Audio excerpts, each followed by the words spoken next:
Welcome back, guys. Today we're making sweet chili sauce. Enjoy. I won't stop, no, no, no, no, no, no, no, no. I won't stop, I won't stop.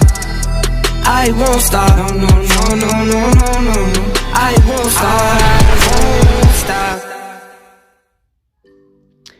So guys, I'm using two types of chilies.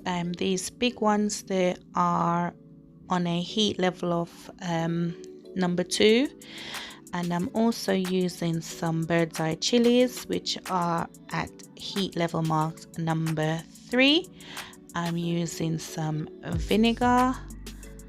I've got about a head of garlic. I've got some granulated.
Guys, I'm adding some cornstarch to it just to help with the thickening process. It is advisable that you use like a potato starch because cornstarch can be quite cloudy, but you know what, that's what I had, so I just worked with what I had, to be honest.